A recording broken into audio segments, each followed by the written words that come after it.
क्या हाल है बच्चों। नीट विद्यालय के हमारे यूट्यूब चैनल पर आपका बहुत बहुत स्वागत है। जैसा कि आप जानते हैं कि हमने दो प्लेलिस्ट बना रखी हैं, अभी आपने देखा होगा चैनल पे। तो फिजिक्स की दो प्लेलिस्ट हैं, जिसमें से एक स्ट्रीम है, एक स्ट्रीम बी है। स्ट्रीम ए में भी हम लोग मैथमेटिकल टूल्स के लेक्चर को कंप्लीट कर रहे थे, लेकिन मैं बहुत सारे बच्चे ऐसे हैं जिनको मैथमेटिकल टूल्स पढ़ने की ज़रूरत नहीं है, उनका टाइम वेस्ट हो रहा होगा या फिर उनका टाइम यूटिलाइज नहीं हो पा रहा होगा। वो चाह रहे होंगे कि कोर कॉन्सेप्ट की तरफ जितनी जल्द हो सके उतनी जल्दी बढ़ें। तो मैंने सोचा है कि क्यों ना वेक्टर को, क्योंकि वो पढ़ना ही है, कंपलसरी है, बहुत ज़रूरी भी है, इसलिए क्या होगा कि मैंने सोचा है कि एक और स्ट्रीम प्लेलिस्ट 2 बना लेते हैं, जिसमें हम वेक्टर को कंप्लीट कर लेंगे। फिर जो दो स्ट्रीम्स हो जाएंगे, एक प्लेलिस्ट 1 एक प्लेलिस्ट 2, स्ट्रीम ए और स्ट्रीम बी, उन दोनों में हम लोग बारी बारी क्या करेंगे, एक में 11 फिजिक्स लेके चलेंगे और हम लोग एक में 12 की फिजिक्स लेके चलेंगे। बारी बारी का मतलब लेक्चर बारी बारी रहेंगे, लेकिन स्ट्रीम ए में फिजिक्स 11 साथ साथ चलेगी, प्लस 12 स्ट्रीम बी में 12 की फिजिक्स जो चलेगी वो साथ साथ चलेगी। मतलब हम लोग 11 और 12 को साथ साथ कवर करेंगे। हम लोग बड़ा भी टाइम वेस्ट नहीं करेंगे। अगर आपकी 11 तैयार है तो आप 12 पे शिफ्ट हो जाइए, अगर आपकी 12 तैयार है तो आप 11 पे शिफ्ट हो जाइए। आप चाहें तो साथ में भी लेके चल सकते हैं, आप अपने हिसाब से लेक्चर को मैनेज कर लीजिए, अपना बेसिक स्टडी करके साथ में। प्लस एक और सोचा है, मैंने सोचा कि एक स्ट्रीम से स्टार्ट कर लेंगे, मतलब बना देंगे उसको। तो उसमें ये रहेगा कि बहुत सारे ऐसे चैप्टर है जो ए और बी दोनों में बहुत अच्छे से फिट नहीं होते हैं। तो अक्सर दिमाग में रहता है कि जल्दी से कोर स्टार्ट हो जाए तो ज़्यादा बेहतर है। तो इसीलिए मैंने सोचा कि स्ट्रीम सी बना लेंगे, जिसमें यूनिट एंड डायमेंशन और बाकी के जो लेक्चर है, सिग्निफिकेंट फिगर और इंस्ट्रूमेंट्स वाले, वो सारे वहाँ कवर कर लेंगे, ताकि अगर आपको एक्स्ट्रा टाइम मिले तो आप बाद में स्ट्रीम सी को भी कवर कर ले जाएं, ताकि ए और बी को अपना पैरेलल में एक मेन सिलेबस की तरह लेके चले। स्कोरिंग तो तीनों ही है, लेकिन आप अपने हिसाब से इसको मैनेज करिएगा। अब चूंकि स्ट्रीम बी में हम लोग वेक्टर को स्टार्ट कर रहे हैं, क्योंकि वेक्टर बेसिकली एक टूल्स की तरह है, मैथमेटिकल टूल्स की तरह है। तो अभी हम लोग इसको स्टार्टिंग में पढ़ना हमारे लिए कंपलसरी है, क्योंकि कोई भी वैसी वेक्टर क्वांटिटी हो जिसके ऑपरेशंस परफॉर्म करना होंगे, तो हम वेक्टर के समझे बिना काम होगा नहीं हमारा। इसीलिए हम लोग क्या करते हैं, पहले इसी को कंप्लीट कर लेते हैं। चाहे वो 11th हो चाहे वो 12th हो, दोनों में इसकी ज़रूरत पड़नी है, इसीलिए हमें इसको स्टडी करना शुरुआत में बहुत ज़रूरी हो जाता है। तो वेक्टर के बारे में आज हमारा पहला लेक्चर है, तो हम लोग इसके बारे में थोड़ा फंडामेंटल्स को समझ लेते हैं। तो जब भी हम लोग बात करते हैं वेक्टर की, तो वेक्टर क्या है, कैसे काम करता है, सबसे बड़ी उलझन यही रहती है भाई, क्योंकि किताबों में ये बात बहुत अच्छे से समझाई नहीं गई है। तो जब हम लोग बात करते हैं वेक्टर की, तो वेक्टर को हम लोग किस तरह से समझ सकते हैं, ज़रा बात को देखिएगा। जब हम लोग बात करते हैं तो यूजेस से समझते हैं कि भाई वेक्टर का इस्तेमाल क्या है, वेक्टर की एप्लीकेशन क्या है। तो वेक्टर की एप्लीकेशन उसके यूजेस से ही डिसाइड होगा कि भाई वेक्टर हमें क्यों पढ़ना है। तो सबसे पहली बात यह है कि कोई भी फिजिकल क्वांटिटीज जो डायरेक्शन रखती होगी, उसको डिस्क्राइब करने के लिए, उसको डिफाइन करने के लिए हमको किस टूल की मदद पड़ेगी, कौन सा चैप्टर है जहां हम इसको पढ़ सकते हैं, वो डेडिकेटेड चैप्टर क्या है, वेक्टर है। इसका मतलब क्या हो जाएगा, टू डिस्क्राइब, या फिर क्या हो जाएगा, डिफाइन फिजिकल क्वांटिटी। मैं पूरा नहीं लिख रहा हूं, आप लोग पूरा लिखिएगा। फिजिकल क्वांटिटीज विद क्या हो गया, डायरेक्शन। ठीक है ना। फिजिकल क्वांटिटीज को डायरेक्शन के साथ में डिफाइन या डिस्क्राइब करने के लिए आपको जिस मेथड की जरूरत पड़ेगी, वो मेथड आपको कहां सीखने को मिलेगा, इस चैप्टर में मिलेगा। साथ ही आपको फिर महसूस होगा कि यार ये फिजिकल क्वांटिटीज आपस में इंटरेक्ट कैसे करती हैं, उसका इंटरेक्शन मतलब उसका मल्टीप्लिकेशन, उसके मैथमेटिकल ऑपरेशंस कैसे होते हैं। तो क्या हो जाएगा, टू स्टडी, आपको क्या हो जाएगा, स्टडी करना पड़ेगा, टू स्टडी मैथमेटिकल ऑपरेशंस। क्या हो गया, मैथमेटिकल ऑपरेशंस बिटवीन, किसके बीच में, बिटवीन फिजिकल, या फिर क्या हो जाएगा, एक तरह से सिर्फ फिजिकल क्वांटिटी नहीं, वेक्टर एंड क्या हो जाएगा, स्केलर फिजिकल क्या हो गया, क्वांटिटीज। मतलब सिर्फ एक छोटी सी बात है कि हम लोग फिजिकल क्वांटिटीज के vector, scalar multiplication, vector addition, scalar addition, vector plus, अगर पॉसिबिलिटी हो सकता है नहीं हो सकता है उसके एडिशंस को, तो हम लोग उसको अगर स्टडी करना चाहेंगे तब भी हमें कहाँ पे ये सीखने को मिलेगा, किसी चैप्टर में मिलेगा। यहाँ तक कि अगर हम लोग जानना चाहें कि भाई हम लोग को इसकी graphical analysis of the vector अगर करनी पड़े, तो ग्राफिकल एनालिसिस, ठीक है ना, या फिर क्या हो जाएगा, ग्राफिकल स्टडी जो हमसे करने को कहा जाएगा, तो किस चैप्टर में होगा, इसी चैप्टर में होगा। इसका मतलब ये हुआ कि ये चैप्टर बहुत इंपॉर्टेंट हो जाता है। जरा बात को समझते हैं। To describe defined physical quantity with क्या हो गया, डायरेक्शन। तो डायरेक्शन है भाई, कौन सी फिजिकल क्वांटिटी के पास डायरेक्शन है, नहीं है, उसके फंडामेंटल को कौन देगा, वेक्टर देगा। तो उसको क्लासिफाई करने का काम किसके सिम में चला गया, इसी चैप्टर में। ये चैप्टर एक आइडिया दे देगा कि हाँ भाई ये फिजिकल क्वांटिटी वेक्टर है, ये फिजिकल क्वांटिटी वेक्टर नहीं है। क्यों, क्योंकि डिफिनेशन कौन दे रहा है, ये चैप्टर दे रहा है। ठीक है ना, क्लासिफाई करने का काम आ गया। यहां तक कि अगर दो फिजिकल क्वांटिटीज को कंपेयर करने की भी बात आ जाए कि भाई वेक्टर और स्केलर के, तो आपको कैसे कंपेयर करना है, वेक्टर वेक्टर को कैसे करना है, क्या दोनों फिजिकल क्वांटिटी सेम डायरेक्शन में है, तो क्या दोनों के मैग्नीट्यूड बराबर हैं या फिर नहीं है, या फिर दो वेलोसिटी सेम है तो कब सेम होंगी, जब दोनों एंगुलर मोमेंटम सेम होंगे तो कब सेम होंगे। तो दो वेक्टर क्वांटिटीज कब सेम होंगी, इस बात को भी कैसे स्टडी करना है, कैसे फैसला करना है इस बात का, ये बात भी कहां पर आ जाएगी, वेक्टर में आ जाएगी। और यही बात कर टू स्टडी मैथमेटिकल ऑपरेशंस, तो दो वेक्टर्स हैं उनके भाई मैथमेटिकल ऑपरेशन को स्टडी करना है।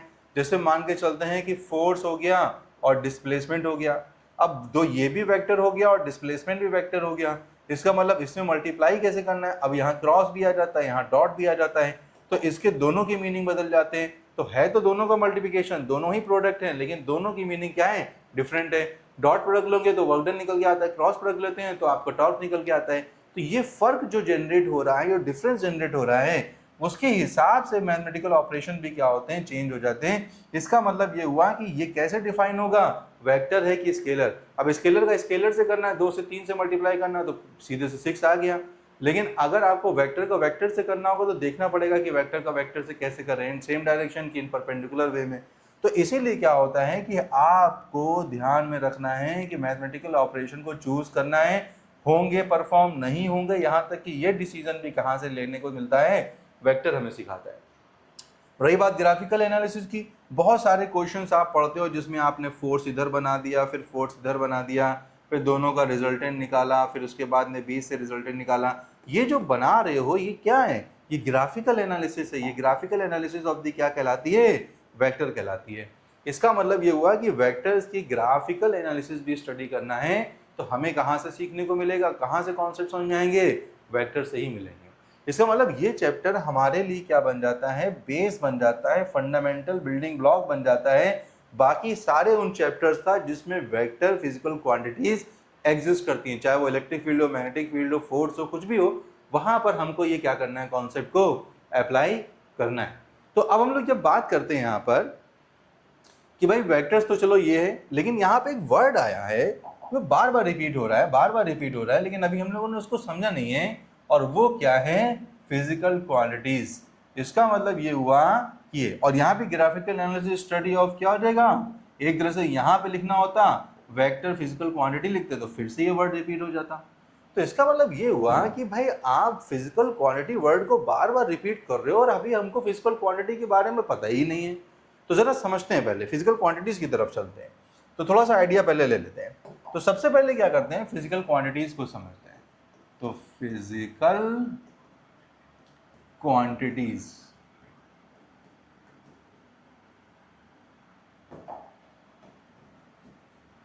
तो फिजिकल क्वांटिटीज क्या होती हैं, जनरली जिस चीज को भी, कोई भी ऐसा थिंग है, कोई भी फिनोमिना है, इवेंट है, अगर आपको लगता है यार काश हम इसको मेजर कर लेते कितना है, ठीक है ना, इसका मतलब ये हुआ कि आपको इसको मेजर करने की जरूरत महसूस हो रही है। इसका मतलब ये है कि वो क्या बन जाएगी हमारे लिए, फिजिकल क्वांटिटीज। इसका मतलब ये हुआ कि डेट कैन बी क्या हो गया, मेजर्ड। ऐसी कोई भी चीज, चाहे वो इवेंट से निकल के आए, चाहे वो फिनोमिना से निकल के आए, ठीक है ना, चाहे वो प्री एग्जिस्टिंग हो, इसका मतलब अगर आपको लग रहा है कि वो चीज आप मेजर कर लें, इसका मतलब आपको जरूरत हो रही वो अमाउंट कितना है, कितनी है, इसका मतलब ये सवाल अगर आपके दिमाग में आ रहा है मेजर करने को लेके, इसका मतलब जिस चीज को आप मेजर करना चाहते हैं, इसका मतलब वो एक चीज क्या है, फिजिकल क्वांटिटी है। तो इसका मतलब फिजिकल क्वांटिटी जनरली क्या है, जिसको भी मेजर किया जा सके। तो किसको मेजर किया जाएगा, आपको कैसे महसूस होगा मेजर करने जाना है। अब मान के चलते हैं कि आप दाल चावल खरीदने जाते हैं। अब दाल चावल खरीदने गए तो आप जब आप जाएंगे जनरल स्टोर पे, तो वहां पे आप बोलेंगे ना कि हमें दाल चावल दे दो, तो कितना दे देगा, एक मुट्ठी दे दो, इतना दे दो, बोरी भर के दे दो, कितना दे दो, भाई कैसे पता चलेगा। और मान के चलते हैं कि आपने बोला एक बोरी दे दो, अब बोरी भर के बोला कि उसने बोरी दी, उसके पास छोटी बोरी है और पिछली बार आप बड़ी बोरी लेके गए तो क्या आप लिए चले आओगे उतने रुपए में?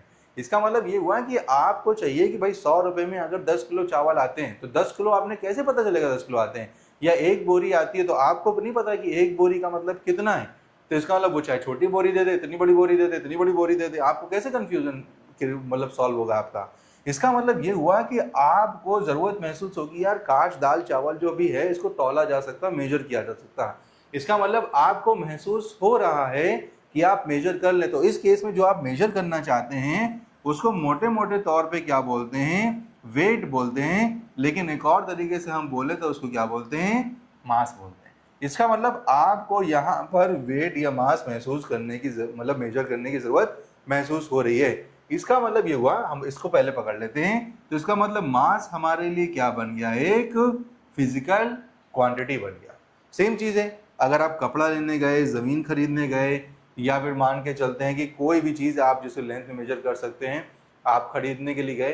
तो जब आप खरीदने गए होंगे जिसकी लंबाई में आपको चीज चाहिए, तो आप जब कपड़ा लेने गए हैं तो आपने बोला कि भाई मेरे को कुर्ता पजामा बनवाना है, ठीक है ना, या तो मेरे को पैंट शर्ट बनवाना है। अब कपड़ा तो पसंद कर लिया, लेकिन कितना कपड़ा लेना है वो कैसे देगा, अपने मर्जी से थोड़ी दे देगा। अरे इतना ले जाओ, इतना ही बहुत है, तो ज्यादा दे भी सकता है, कम भी दे सकता है। तो इसका मतलब आपको भी तो जरूरत महसूस होगी यार मेरे में भाई कपड़ा बनने में या बनने में कैसे में कितना कपड़ा लगेगा पैंट शर्ट बनने में। इसका मतलब ये है कि आपको उस कपड़े की लेंथ महसूस करने की जरूरत होगी, मतलब महसूस करने के लिए मेजर करने की। तो लेंथ को मेजर करने की जरूरत महसूस होगी। इसका मतलब इस केस में लेंथ आपकी या उसकी लंबाई कपड़े की जो हो जाएगी वो क्या बन जाएगी, एक फिजिकल क्वांटिटी, ठीक है ना। अब जैसे आपको फीवर है, अब जब आपको फीवर है तो आपको कितना फीवर है, वो दवा देनी है नहीं देनी है ये भी तो जरूरी है। भाई चलो ठीक है 99 है, 100 है, चलो ठीक है दवा नहीं देनी है, ऐसे ही चल जाएगा हम। लेकिन अगर मांगो 106 पहुंच गया, अब देनी है, अब 106 है, पता ही नहीं है 106 है, क्योंकि मेजरमेंट कभी किया नहीं, मेजर करने की जरूरत महसूस हुई नहीं। लेकिन अगर आपको लग रहा है कि यार बुखार तेज होगा तो दवा देनी पड़ेगी, तो आपको लगेगा बुखार कब तेज होगा, इसका मतलब आपको कोई थ्रेशोल्ड वैल्यू से पार जाना चाहिए। तो थ्रेशोल्ड वैल्यू हो गई 100, तो 100 से ऊपर होगा तो दवा देनी पड़ेगी। तो कभी तो मेजर करना पड़ेगा कि हाँ भाई बुखार को मेजर करना है। इसका मतलब बुखार को मेजर करने की जरूरत महसूस हुई, तो किस तरह से हुई, टेम्परेचर मेजरमेंट की बात हुई। इसका मतलब ये हुआ कि टेम्परेचर मेजर करोगे, बॉडी टेम्परेचर मेजर करोगे। तो जब बॉडी टेम्परेचर मेजर करोगे इसका मतलब आपको महसूस होगा कि भाई ये भी तो एक फिजिकल क्वांटिटी बन गई। इसका मतलब अगर आपको जरूरत महसूस हो रही है उसको मेजर करने की, इसका मतलब वो क्या है, फिजिकल क्वांटिटी है। अब ये फिजिकल क्वांटिटी तो है, ऐसी कितनी फिजिकल क्वांटिटी है भाई, ये तो समझना पड़ेगा ना। तो इसका मतलब किसी ने तो स्टडी किया होगा। अब हम तो खाली पहली बार, ऐसा नहीं कि हम ही से शुरू हुए सारी बातें, हम ही स्टडी करेंगे, पहले भी तो किसी ने स्टडी किया होगा। तो पहले जिसने स्टडी किया होगा उसने हमें सिखा रखा है ना, किताबों में पहले से मौजूद है। इसका मतलब हम बस उसी को पढ़ लेंगे, हमें समझ में आ जाएगा अच्छा ऐसी जरूरत महसूस होती है, इतनी फिजिकल क्वांटिटीज है। तो जब बात आती है फिजिकल क्वांटिटीज को क्लासीफाई करने की, क्वालिफाई नहीं क्लासीफाई, तो फिजिकल क्वांटिटीज को हम लोग क्या कर सकते हैं, क्वांटिटीज को क्लासीफाई करते हैं। तो बात ये होती है क्लासीफाई करने का मतलब फर्क करना कि भाई हाँ कौन सी फिजिकल क्वांटिटीज है। ठीक, अब यहाँ पे क्लासिफिकेशन होता है। क्लासिफिकेशन तो पहले तो लिस्टिंग हो गई, लिस्ट बना डाली। अब लिस्ट बना डाली, उसमें से कुछ फिजिकल क्वांटिटीज ऐसी हैं जो बहुत जरूरी हैं और कुछ हैं कुछ जरूरी नहीं है, ठीक है ना। इसका मतलब ये हुआ, या फिर क्या होता है वो मतलब जरूरत पड़ने पे ही निकल के आती है बाकी फिजिकल क्वांटिटीज से। तो हम लोग उसको क्लासीफाई करेंगे। इसका मतलब क्या करेंगे, उसको हम लोग क्या करेंगे, लिस्टिंग करने के बाद में अलग अलग कर लेंगे कौन सी फंडामेंटल है, कौन सी क्या हो गई है। तो हम लोग क्या हो जाएगा, ऑन दी क्लासिफिकेशन कर रहे हैं, लेकिन ऑन द कौन सा, बिहाफ, ऑन दी बिहाफ क्या हो जाएगा, और क्या हो जाएगा, बेसिस। आप बिहाफ को बेसिस भी लिख सकते हो। तो इसमें on the behalf, on the basis of क्या हो गया, फंडामेंटल एंड ड्राइव्ड। तो फंडामेंटल एंड क्या हो जाएगा, ड्राइव्ड फिजिकल क्वांटिटीज के हिसाब से आप क्या कर सकते हैं, इसको क्लासिफाई कर सकते हैं। तो क्लासिफाई करेंगे, अभी हम समझाएंगे इस बारे में कि क्या जरूरत है इस क्लासिफाई करने की। तो क्लासिफाई करेंगे तो हम दो तरीके से क्या कर सकते हैं, इसको क्लासिफाई कर सकते हैं। तो दो तरीके कौन कौन से हैं, एक तो वो फिजिकल क्वांटिटीज जो फंडामेंटल हैं, इसका मतलब क्या है कि फंडामेंटल फिजिकल क्वांटिटीज, ठीक है ना, या फिर वो फिजिकल क्वांटिटीज जो इनसे निकल के आई हैं जिसे बोलते हैं हम लोग ड्राइव्ड फिजिकल क्या हो गया क्वांटिटीज। इसका मतलब ये ड्राइव फिजिकल क्वांटिटीज हैं। और अगर हम बोलेंगे फंडामेंटल फिजिकल क्वांटिटीज को, तो फंडामेंटल कहलाती हैं इनडिपेंडेंट डिपेंडेंट फिजिकल क्वांटिटीज। ठीक है ना, और ये क्या करनी है, ये डिपेंड करती है इनके ऊपर। इसका मतलब ये कहलाएंगे डिपेंडेंट फिजिकल क्वांटिटीज। अब कौन कौन सी हैं जो फंडामेंटल की लिस्ट में आती हैं? तो फंडामेंटल की लिस्ट को जब हम लोग डेवलप करते हैं, बनाते हैं, तो सबसे पहले हम लोग क्या करते हैं, मास। सबसे पहले तो भैया हम लोगों ने खाना पीना ही शुरू किया, तो सबसे पहले हम लोगों ने मास को ही ढूंढा होगा। तो मास इसमें आ गई, मास को मेजर करना है, ठीक है ना। उसके बाद में क्या हो जाएगा, मास के बाद में क्या होगी, लेंथ को मेजर करने की ज़रूरत महसूस हुई, भैया लेंथ को करना है। फिर भैया घड़ी खरीद ली, फिर टाइम को मेजर करने की जरूरत है। गांव में रहते हैं तो जरूरत नहीं पड़ रही टाइम देखने की, सुबह शाम देख के काम चल रहा है। लेकिन अब यहाँ टाइम पे पहुँचना है ऑफिस, तो टाइम को मेजर करने की ज़रूरत पहुँचने लगी। अब टाइम के बाद में ज़रूरत महसूस हुई तो पता चला यार बुखार भी आ रहा, मेहनत बहुत पड़ रही है, तो भैया टेम्परेचर महसूस हो गई कि टेम्परेचर कितना है, गर्मी बहुत ज़्यादा पड़ रही है, आज कितना टेम्परेचर है, तो ये सब महसूस हुई। टेम्परेचर के बाद में यार घर में सबने सप्लाई अप्लाई लगवाई, तो इलेक्ट्रिक करंट, ठीक, सब स्मॉल से लिख रहे हैं तो इसको भी लिख देते हैं। तो क्या हो जाएगा, इलेक्ट्रिक करंट को महसूस हुई कि भैया घर में कितना करंट आ रहा है, ठीक है ना, कितनी सब बिजली खा रहे हैं, इतनी गर्मी में एसी चल रहा है, तो अब इलेक्ट्रिक करंट को ही। उसके बाद में फिर दिल हुआ लाओ थोड़ी बहुत केमिस्ट्री पढ़ ली जाए, तो केमिस्ट्री पढ़ ली जाए तो क्या हो जाएगा, अमाउंट ऑफ सब्सटेंस मेजर करने की जरूरत पड़ी। अमाउंट ऑफ क्या हो जाएगा, सब्सटेंस को क्या हो जाएगा, मेजर करने की। फिर घर में बिजली मतलब लाइट भी तो जल रही है, तो ये तेज लाइट है धीरे लाइट है, तो उसको भी तो मेजर करना है। तो इसका मतलब क्या हुआ, इंटेंसिटी ऑफ क्या हो गया, इंटेंसिटी, ये इंटेंसिटी ऑफ क्या हो गया, लाइट को भी मेजर करने की ज़रूरत महसूस हुई। इसका मतलब ये हुई। और अगर हम लोग इसकी लिस्टिंग को देखें, अगर हम नंबरिंग करें, बेहतर होगा कि नंबरिंग कर लें स्टार लगाने से अच्छा है, ठीक है ना। तो अगर हम इसकी नंबरिंग करें तो ये हो गई फर्स्ट, ये हो गई सेकेंड, ये हो गई थर्ड, फोर्थ, फिफ्थ, सिक्स, और क्या हो गई, 7 हो गई। इसका मतलब 7 फंडामेंटल, इसके अलावा नहीं होती हैं, लेकिन अभी अभी हम लोगों को लिस्टिंग में नहीं है, हमारी एनसीईआरटी में एक बेस पे चलना है, तो एनसीईआरटी पे नहीं आया। ऐसे तो क्या होगा, एएमयू यूनिट को भी धीरे धीरे क्या कर रहे हैं, फंडामेंटल में रखा जा रहा है, क्योंकि वो खुद क्या होगा, किलोग्राम से जनरेट हुई है, लेकिन एक तरह से क्या हो गया, अब मतलब एएमयू मतलब आप जब पढ़ोगे न्यूक्लियाई में तो समझ में आएगी बात, अभी तो फिलहाल यहाँ छोड़ दो। अब भाई ड्राइव या डिपेंडेंट फिजिकल क्वांटिटीज क्या है, वो अब देखो इसमें नाम दिया फंडामेंटल, इसका मतलब ये एग्जिस्ट करेंगी ही करेंगी, और ये है डिपेंडेंट या ड्राइव, इसका मतलब अगर ये एग्जिस्ट नहीं कर रही तो ये एग्जिस्ट नहीं करेंगी, इसका मतलब इसकी मदद से ये एग्जिस्ट करेंगी। तो एग्जाम्पल के तौर पे अगर आपको मान के चलते हैं स्पीड स्टडी करना है, स्पीड मतलब यहाँ पे कोई भी ऑब्जेक्ट की स्पीड स्टडी करना है, तो स्पीड अगर आपने स्टडी करना है तो स्पीड क्या हो जाएगा, डिस्टेंस अपॉन क्या हो जाएगा, टाइम। तो डिस्टेंस है क्या, लेंथ, अपॉन क्या हो गया, टाइम, और लेंथ इधर है टाइम इधर है, इसका मतलब ये हुआ कि अगर लेंथ और टाइम एग्जिस्ट नहीं करता तो स्पीड एग्जिस्ट नहीं करती। इसका मतलब ये हुआ। अगर सेम चीजें बात आ जाती है एक्सेलरेशन, तो acceleration velocity per unit time, और वेलोसिटी क्या बेसिकली स्पीड ही है जो यहाँ से निकल के आया, इसका मतलब ये खुद अपॉन लेंथ अपॉन टाइम है, इसका मतलब लेंथ अपॉन क्या हो जाएगा, टाइम स्क्वायर, इसका मतलब एक्सेलरेशन खुद यहाँ से एग्जिस्ट कर रहा है। एक्सेलरेशन के बाद आता है फोर्स, जब फोर्स की बात करते हैं तो क्या होता है, मास इनटू एक्सेलरेशन, तो एक्सेलरेशन खुद डिपेंड कर रहा है इस पर, और मास भी खुद यहाँ से मांगा, इसका मतलब ये भी क्या हो गया, ड्राइव में, इसका मतलब ये सब सारे के सारे क्या हो गए, ड्राइव फिजिकल क्वांटिटीज। इसी तरह से क्या हो गया, अगर आप स्टडी करते मान के चलते हैं वर्क डन, तो work done is equal to force into displacement, dot product ले लेते हैं अगर, तो इसका मतलब ये हुआ मोटे मोटे तौर पे फोर्स और डिस्प्लेसमेंट का मल्टीप्लाई, तो इसका मतलब ये हुआ कि फोर्स खुद मांगी हुई है और डिस्प्लेसमेंट क्या हो गई, लेंथ, तो फोर्स खुद ड्राइव क्वांटिटी है और यहाँ लेंथ से मल्टीप्लाई करें तो खुद मांगी हुई है कि फोर्स हमने भाई यहाँ से मदद से बनाया है, डिस्प्लेसमेंट यहाँ से बनाई, तो वर्क डन बन गया, इसका मतलब ये हुआ। अब यहाँ पे सेम चीज है, अगर बोलते हैं मोमेंटम, तो मोमेंटम मास इंटू क्या हो गया, वेलोसिटी, वेलोसिटी खुद मांगी हुई है यहाँ से फंडामेंटल से, और मास से मल्टीप्लाई किया तो क्या बन गया, मोमेंटम। इसका मतलब ये हुआ कि ये जो ड्राइव फिजिकल क्वांटिटीज हैं, ये सारी के सारी फिजिकल क्वांटिटीज एग्जिस्ट नहीं करती अगर ये फंडामेंटल फिजिकल क्वांटिटी की मदद हमें नहीं मिलती। इसका मतलब इसीलिए ये इंडिपेंडेंट है, इनको एग्जिस्ट करने के लिए किसी की मदद नहीं चाहिए, इसको एग्जिस्ट करने के लिए इनकी मदद चाहिए, इसीलिए ये ड्राइव्ड हैं, डिपेंडेंट हैं। लेकिन ये क्या है, इंडिपेंडेंट है और ड्राइव्ड नहीं है, इसका मतलब फंडामेंटल।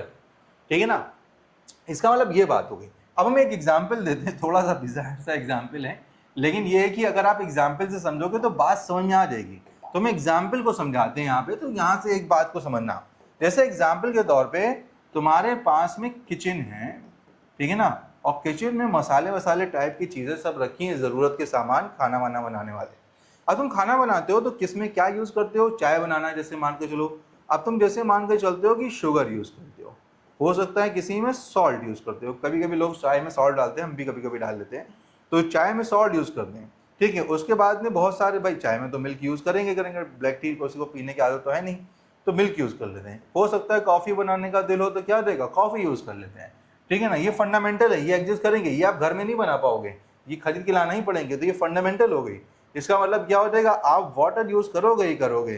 ठीक है ना, इसके अलावा और क्या यूज सकते हो, चाय पत्ती, टी पत्ती, क्या बोलेंगे इसको, टी पत्ती बोलते थे। ठीक है, तो क्या हो जाएगा, टी लीव्स बोलते हैं, चलो देहात से आए हुए क्या, तो टी पत्ती हो गई। ठीक, तो इसका मतलब ये हो गई। अब एग्जाम्पल के तौर पे तुमने क्या हुआ, ये फंडामेंटल्स हो गई, जैसे ये फंडामेंटल्स है। अब तुमने क्या हुआ, थोड़ी शुगर मिलाई, थोड़ा सा मिल्क मिलाया, ठीक है ना, थोड़ा सा चाय पत्ती मिलाई, थोड़ा सा पानी मिलाया, तो क्या बन गई यहाँ पे, टी बन गई। लो एक और मतलब एक डिश तैयार हो गई, एक तरह से पकवान तैयार हो गया, चाय तैयार हो गई। ठीक है ना, पीने वाला, खाने पीने वाली चीज। अब यही चीज है, तुमने क्या किया, तुमने मिल्क लिया, तुमने कॉफी ली, ठीक है ना, चलो थोड़ा पानी मिला दिया, गरीबी चल रही है तो पानी भी मिला दिया, इसका मतलब तीनों को मिलाया तो क्या बन गई, कॉफी बन गई। इसका मतलब लो ये कॉफी बन गई। ठीक है ना, और मान के चलते हैं कि यहाँ पर थोड़ा सा और चेंज कर दिया, अगर हमने मान के चलते हैं कि लेमन जूस भी ले आए, तो लेमन भी ले आए, तो हमने लेमन भी ले लिया। अब इसमें पानी तो लेना ही लेना होगा भाई, ये सब चीज़ें बनाना तुम सीखो, तुमसे मतलब नहीं, हमसे मतलब नहीं है, हम तुम्हें सिर्फ एग्जाम्पल दे रहे हैं। तो यह हो गया, थोड़ा सा पानी लिया, थोड़ा सा लेमन ले लिया, ठीक है, थोड़ी सी चाय पत्ती भी हमने डाल दी, ठीक है ना, सॉल्ट हल्का सा ले लिया, सॉल्ट भी पड़ता है, थोड़ा मसाले वसाले भी ले लिए, हल्की सी शुगर ले ली, तो क्या बन गई, लेमन टी बन गई। लो भैया, लेमन टी बनाना भी सिखा दिया हमने तुम्हें। ठीक है, इसका मतलब ये हुआ कि ये किचन में पहले से एग्जिस्ट कर रही हैं, और इसी के कॉम्बिनेशन को मिला के तुमने क्या किया, नए नए तरह की क्या हो जाए, ड्रिंक तैयार कर रहे हो। तो इसका मतलब ये हुआ कि ये हमारे लिए फंडामेंटल इंग्रेडिएंट्स हो गए, और ये हमारे पास में क्या हो गए, इसकी डिशेज हो गई, एक तरह से किससे हैं, यहां से मिला के बनी, इसीलिए ये कहलाएंगे ड्राइव्ड और ये कहलाएंगे फंडामेंटल्स। तो सेम चीज है कि इसकी मदद से ये बने तो ड्राइव्ड है, इसका मतलब ये पहले से एग्जिस्ट कर रहे हैं इसीलिए फंडामेंटल है।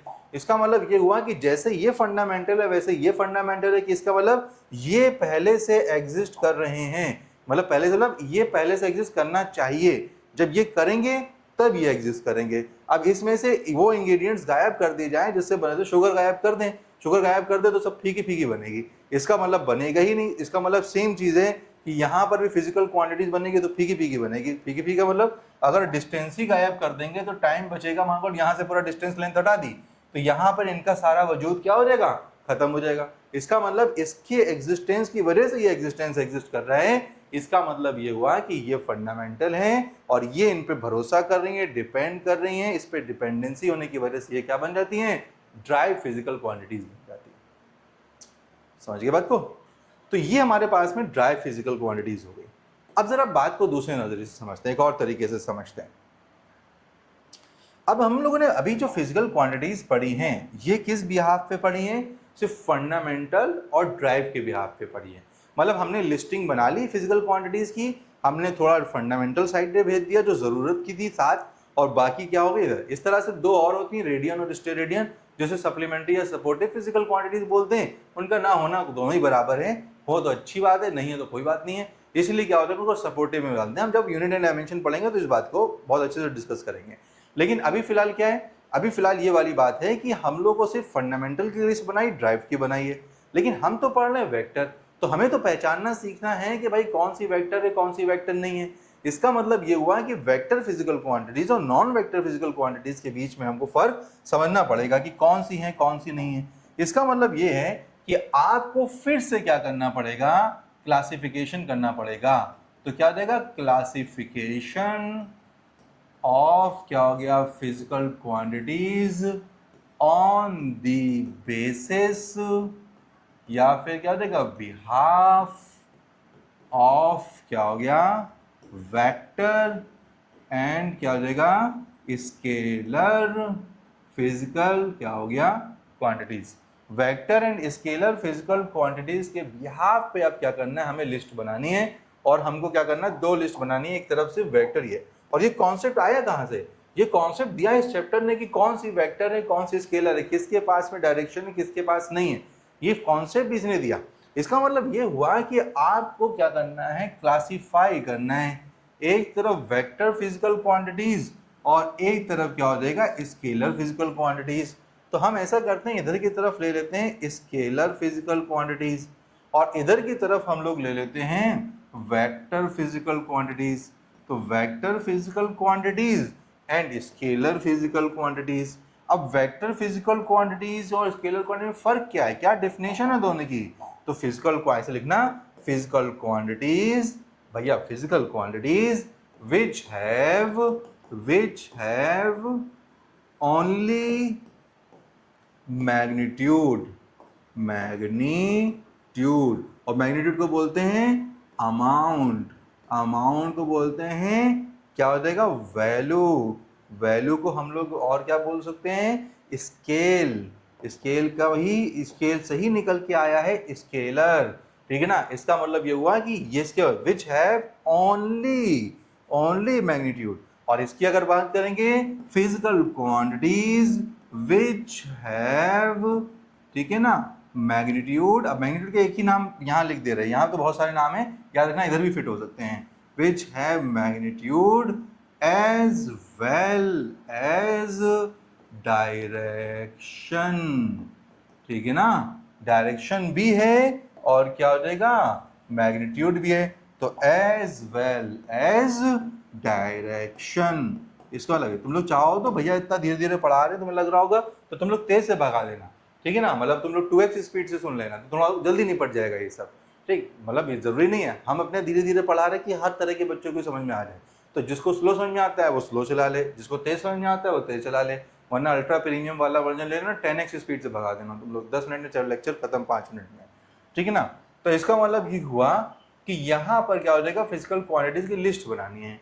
तो इसका मतलब ये हुआ कि स्केलर फिजिकल क्वांटिटीज वो होती हैं जिनके पास में ओनली मैग्नीट्यूड होता है, ठीक है ना। और ये वेक्टर फिजिकल क्वांटिटीज वो होती हैं जिनके पास में मैग्नीट्यूड भी होगा और डायरेक्शन भी होगा। अच्छा भाई ठीक है, तो इसका मतलब ये हुआ कि यहाँ पर आपको अब आइडिया लग गया कौन सी फिजिकल क्वांटिटीज हैं जिसमें मैग्नीट्यूड है और जिसमें डायरेक्शन भी है। देखो मैग्नीट्यूड तो होना ही पड़ेगा क्योंकि मेजर कर रहे हो तो मेजर करके कोई वैल्यू तो निकलेगी, तो वैल्यू निकलेगी, इसका मतलब पक्की बात है कि मैग्नीट्यूड तो दोनों में ही है, सिर्फ डायरेक्शन का फर्क है, जिसमें डायरेक्शन नहीं है तो वो स्केलर है और जिसमें डायरेक्शन है इसका मतलब वो वेक्टर है। तो इसका मतलब ये हुआ कि वेक्टर और स्केलर में बस इतना ही डिफरेंस है डायरेक्शन का। अब डायरेक्शन किस में नहीं है, अब देखो मैं कॉन्सेप्ट सिखा रहे हैं कि अगर डायरेक्शन की डिमांड महसूस हो रही है इसका मतलब भैया वो वेक्टर है, और डायरेक्शन की डिमांड नहीं महसूस हो रही है इसका मतलब क्या हो जाएगा, वेक्टर नहीं है, वो स्केलर ही है सिर्फ। तो एग्जाम्पल के तौर पे मैं बोलूँगा 1 किलो चावल दे दो भाई, तुम दुकान खोले हो जनरल स्टोर की, मैंने तुमसे बोला कि 1 किलो चावल दे दो, तो भाई चावल ही दोगे ना, तुम ये तो बोलोगे नहीं कहाँ दे दो, है ना। इसका मतलब ये हुआ कि तुमने डायरेक्शन डिमांड ही नहीं किया। तुम जब से मैं तुमसे चावल मांगूंगा तो चावल भाई तुमने जनरल स्टोर की दुकान खोली, मैं नहीं चाहता कि जनरल स्टोर खोलो, बस डॉक्टर बन जाओ, दुआ यही कर रहा हूँ। लेकिन अगर मान के चलो एग्ज्यूम करो कि तुम्हारी जनरल स्टोर की दुकान है, मैं तुमसे बोलूँ 1 किलो चावल दे दो, तो तुम क्या करोगे, 1 किलो चावल दोगे ना तौल के, बस ये तो कोई ये लो 1 किलो चावल, ठीक है ना, पैसा लेके इसे फ्री में नहीं। तो इसका मतलब ये हुआ कि अगर इसमें डायरेक्शन मांगा ही नहीं है इसका मतलब क्या हो गया, चावल क्या होता है, वेट मतलब मास, मतलब क्या थोड़ा डिफरेंस है, लेकिन हम अभी फिलहाल इतनी बात कर रहे हैं। तो यहाँ पर इसका मतलब ये हुआ कि अगर आपको मास मेजर करना होगा तो मास एक तरह से क्या बन जाएगा, एक तरह से कौन सी फिजिकल क्वांटिटी बन जाएगी, स्केलर। याद रखना ये राइट वाली साइड पे हम लोगों ने वेक्टर लिया है, लेफ्ट वाली साइड पे स्केलर लिया है, और हम लोग क्या करेंगे यहाँ पे लिस्टिंग कर रहे हैं। तो इसका मतलब जब मास को फिट करोगे तो मास को किधर साइड फिट करोगे, लेफ्ट साइड पे, मतलब स्केलर साइड पे। क्यों, मास को जब खरीदते हो, ठीक है ना, इसका मतलब ये हुआ मास कोई भी अमाउंट, जैसे 1 किलो चावल या लड्डू खरीदने गए या सेब खरीदने गए, तो बेसिकली क्या होगा, मैं डायरेक्शन की डिमांड नहीं करती हूँ, ठीक। अब जैसे कपड़ा लेने गए, लेंथ, अब लेंथ की बात आ गई, तो लेंथ को पता है कि लेंथ वर्ड सिर्फ लेंथ है, इतना मीटर देना है, इधर का डायरेक्शन नहीं, उधर का डायरेक्शन नहीं, वो डिस्प्लेसमेंट का पॉइंट ऑफ व्यू हो जाता है। तो जब लेंथ की बात आ गई तो लेंथ में बोला भाई कि कपड़ा दे दो भाई, 2 मीटर काट दो, तो 2 मीटर काट दो, बोलोगे कहाँ काट दो, तो कहाँ काट दोगे, नहीं हो सकता। इसीलिए क्या हो जाएगा, मास है तो इसका मतलब लेंथ भी क्या हो जाएगी, यहाँ पर स्केलर में चली जाएगी। अब टाइम की बात है, भाई टाइम क्या हुआ, 2 बजा है, कहाँ टाइम 2 बजा है, अरे यहीं 2 बजा, अर्थ पे 2 बजा हुआ है, सभी जगह 2 बजा फिलहाल, ठीक है ना। इसका मतलब ये हुआ कि टाइम भी कहाँ पर हो जाएगी, स्केलर में हो जाएगी। अब मतलब बुखार है, कितना बुखार है, 110 बुखार, 110 तो इंसान ही मर जाएगा, ठीक है ना। 100 बुखार है, तो पूछो कहाँ बुखार है, तो कहाँ बुखार थोड़ी पूछ सकते हो। इसका मतलब ये हुआ कि इंसान को बुखार अगर है तो इसका मतलब टेम्परेचर भी किस में चला गया, यहाँ चला गया। लो भैया टेम्परेचर चला गया। अभी फंडामेंटल्स को निपटा रहे, ध्यान रखना, ये बात हो गई। इसका मतलब मास, लेंथ, टाइम, टेम्परेचर। अब अमाउंट ऑफ सब्सटेंस, भाई अगर देखा जाए तो इतने मॉलिक्यूल से रिएक्ट कर रहे हैं, कहाँ रिएक्ट कर रहे हैं, अरे इसी जार में कर रहे हैं, और क्या। इसका मतलब डायरेक्शन की डिमांड नहीं है, इसका मतलब अमाउंट ऑफ सब्सटेंस में भी जरूरत नहीं है। इसका मतलब लाइट की इंटेंसिटी, अरे एक बल्ब, 2 बल्ब, चकाचौंध बहुत ज्यादा है, इसका मतलब क्या हुआ, वहां पे भी जरूरत नहीं है। अरे हाँ, एक बल्ब भी तो जल रहा है, तो लाइट की इंटेंसिटी बताने में भी जरूरत नहीं है, इसका मतलब वो भी क्या होगा, स्केलर। तो इंटेंसिटी ऑफ लाइट भी क्या हो गई, स्केलर। तो इंटेंसिटी ऑफ क्या हो गई, लाइट, क्या हो गई, स्केलर हो गई। तो जब इंटेंसिटी ऑफ लाइट स्केलर हो गई है, और मोल मतलब सब, मोल मतलब क्या हो जाएगा, अमाउंट ऑफ सब्सटेंस, तो अमाउंट ऑफ क्या हो जाएगा, हम भी सब पढ़ेंगे फिजिकल क्वांटिटीज में जब वहां पढ़ेंगे यूनिट डायमेंशन में। तो सब्सटेंस क्या हो गया, ये भी स्केलर हो गया। अब बात यहाँ पर ये आ गई, अब यहाँ पे क्या है, अभी तक जितनी फिजिकल क्वांटिटीज मिली हैं सब क्या है, यहाँ पर सब स्केलर में चली जा रही है। भाई फंडामेंटल तो सारी चली गई। भाई अगर तुम देखोगे तो यहाँ पर क्या हो जाएगा, जितनी फंडामेंटल पड़ी उसमें से क्या होगा, 6 तो इधर ही आ गई, बची 7 में इलेक्ट्रिक करंट। तो इलेक्ट्रिक करंट किधर जाएगी, तो इलेक्ट्रिक करंट में तो कंफ्यूजन है ही नहीं डायरेक्शन का। क्यों नहीं है, हमेशा बैटरी के पॉजिटिव से निकलना है उसको। जब बैटरी के पॉजिटिव से निकलेगा तो इसका मतलब क्या हुआ, डायरेक्शन कंफर्म है, डायरेक्शन कंफर्म है, इसका मतलब इलेक्ट्रिक करंट क्या हो गया, इलेक्ट्रिक करंट हमारे लिए स्केलर फिजिकल क्वांटिटी हो गया। ये क्या हो गया, अब ये हो गया इलेक्ट्रिक करंट इधर चला गया, हमने तो कुछ और सोचा था हम लोगों ने ना। तो यहाँ पर क्या हो जाएगा, इलेक्ट्रिक करंट क्या हो जाएगा, स्केलर में चला गया, लेफ्ट वाला स्केलर है, ध्यान रखना। तो इसका मतलब ये हुआ कि यार साइंटिस्ट से जब ये गलती हुई, गलती क्या है, हो गई तो हो गई, मतलब इन्होंने ये सोचा कि ऐसे तो इसकी कोई वेक्टर क्वांटिटी भी तो होनी चाहिए थी। तो यहाँ पर क्या प्रॉब्लम है कि करंट अगर किसी वायर में फ्लो हो रहा है तो डायरेक्शन तो फिक्स है, लेकिन किसी ऑरिफिस से या किसी एरिया से पास हो रहा तो देखना पड़ता है एरिया पैरेलल है कि परपेंडिकुलर है, तो डायरेक्शन मैटर कर जाता है। तो इलेक्ट्रिक करंट का एक भाई और लेकर आना था जिसका नाम था इलेक्ट्रिक क्या हो जाएगा, करंट डेंसिटी। तो इलेक्ट्रिक करंट डेंसिटी जो थी वो क्या बन गई, एक तरह से हमारे लिए वेक्टर फिजिकल क्वांटिटी बन गई। बस ध्यान रखना, डेंसिटी लग गया तो वेक्टर बन गई, तो इलेक्ट्रिक करंट डेंसिटी हो गई। अब इलेक्ट्रिक करंट डेंसिटी में अब यहाँ पे लेंथ का मसला है, लेंथ के साथ में अगर डिस्टेंस को देखो, लेंथ स्लैश डिस्टेंस नहीं, लेंथ प्लस क्या हो जाएगा, डिस्टेंस इधर की तरफ ही आ जाएगी स्केलर में।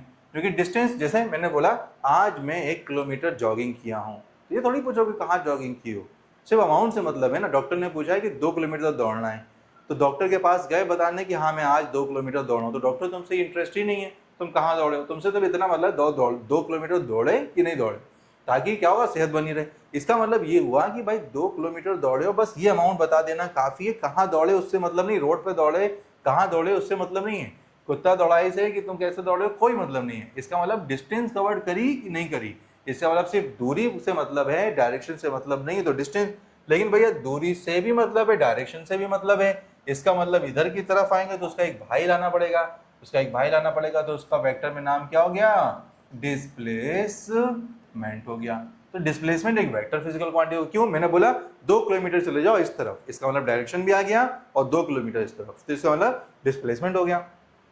ठीक है ना। अब जैसे जो बात करते हैं तो स्पीड, स्पीड मतलब distance covered per unit time. मतलब यह है कि आज मैं मतलब दूरी कवर करी 2 घंटे में मैं 50 किलोमीटर चला गया, इसका मतलब वो पर 1 घंटे में कितना चला गया? 25 किलोमीटर। इसका मतलब सिर्फ अमाउंट बता दे कि आज मैंने गाड़ी कितने किलोमीटर की रफ्तार से चलाई एवरेज, इसका मतलब 25 किलोमीटर पर आवर की। इसका मतलब 25 किलोमीटर पर आवर सिर्फ दूरी बता देना काफी है। इसका मतलब तुम जब सिर्फ दूरी, मतलब दूरी कह रहे हैं, जब तुमने सिर्फ अमाउंट बता रहे हो, इसका मतलब ये हुआ कि स्पीड बता रहे हो, लेकिन तुम डायरेक्शन भी बता रहे हो कि 2 की स्पीड से इधर चले जाओ, इसका मतलब ये हुआ कि आप वेलोसिटी बता रहे हो।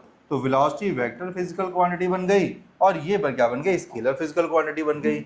जब डिस्टेंस डिस्प्लेसमेंट ये, अब इसी में क्या हो गया,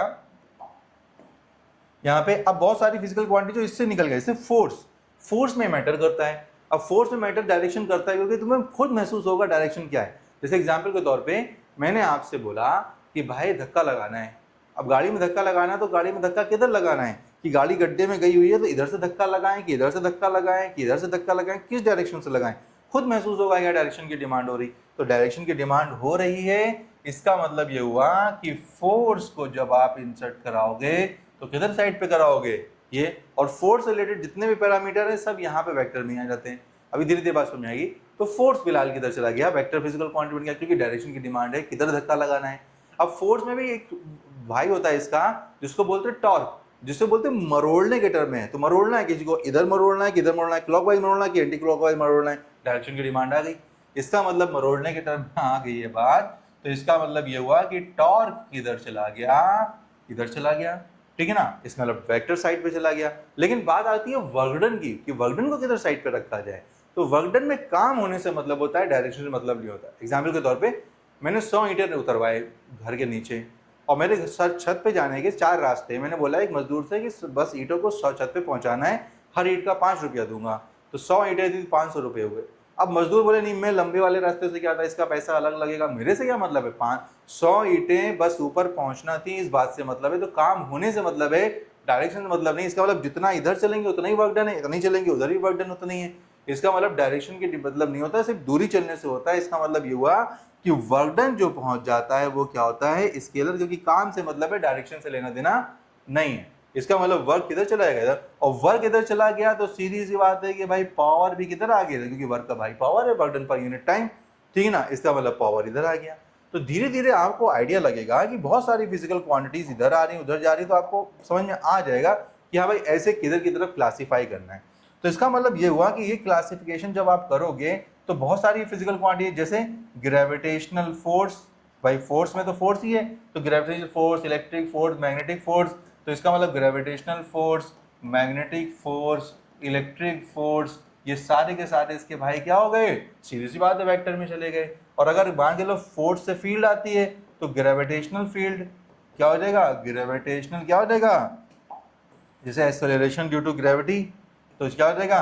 एक्सेलरेशन ड्यू टू क्या हो गया?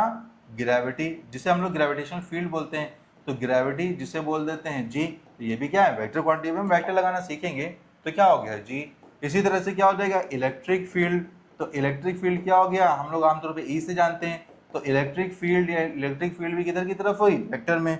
इसी तरह से क्या हो जाएगा? इलेक्ट्रिक फील्ड के बाद में मैग्नेटिक फील्ड, वो भी क्या हो जाएगी? इधर, क्योंकि मैग्नेटिक फील्ड भी क्या है? फोर्स ही तो है। तो उससे फोर्स जनरेट होगा तो मैग्नेटिक क्या हो जाएगी? फील्ड, वो भी क्या हो जाएगी? ये।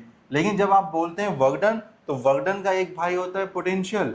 तो पोटेंशियल भी क्या हो जाएगा? इधर ही आएगा। पोटेंशियल का एक भाई होता है, वर्क का एक भाई होता है एनर्जी। तो एनर्जी इधर रहेगा। चाहे वो एनर्जी में भी बहुत सारी एनर्जीज हैं, काइनेटिक एनर्जी, पोटेंशियल एनर्जी, ये वाली एनर्जी। इसका मतलब ये हुआ कि सारी की सारी किधर चली जाएंगी? लेफ्ट पे चली जाएंगी। इसका मतलब आपको आइडिया लग गया कि जो फिजिकल क्वांटिटीज हैं कौन सी वेक्टर में जाएगी, कौन सी स्केलर में जाएगी। वेक्टर में वही जाएंगे जिनके भाई डायरेक्शन की डिमांड है, और यहाँ पर स्केलर में वही जाएंगे जिसमें डायरेक्शन की डिमांड नहीं है, सिर्फ मैग्नीट्यूड की जरूरत है। तो मैग्नीट्यूड तो होगा ही होगा वेक्टर वाले के पास, मैग्नीट्यूड नहीं होगा तो फिजिकल क्वांटिटी मेजर करने के बाद क्या निकाला? कुछ नहीं, सिर्फ डायरेक्शन तो नहीं हो सकता, वरना वो नल वेक्टर की तरफ चली जाएंगी। इसीलिए मैग्नीट्यूड तो है ही इनके पास, डायरेक्शन भी है, डायरेक्शन भी बताना पड़ेगा जब आपको इनको बताना पड़ेगा, कंपेयर करना पड़ेगा तो डायरेक्शन भी कंपेयर करना पड़ेगा। स्केलर में झमेला नहीं है, कंपेयर करने के खाली मैग्नीट्यूड कर लिया, हाँ 2 और 2 बराबर है, ठीक है, लेकिन इसमें 2 और 2 बराबर नहीं हो सकता 2 इधर 2 इधर, तो दोनों के हिसाब से क्या होगा, अलग अलग हो सकता है, इसीलिए डायरेक्शन भी मैटर कर जाता है। तो जब डायरेक्शन मैटर कर जाता है तो वेक्टर फिजिकल क्वांटिटीज, और जब डायरेक्शन से मैग्नीट्यूड मैटर करता है, इसका मतलब क्या हुआ, स्केलर फिजिकल क्वांटिटीज।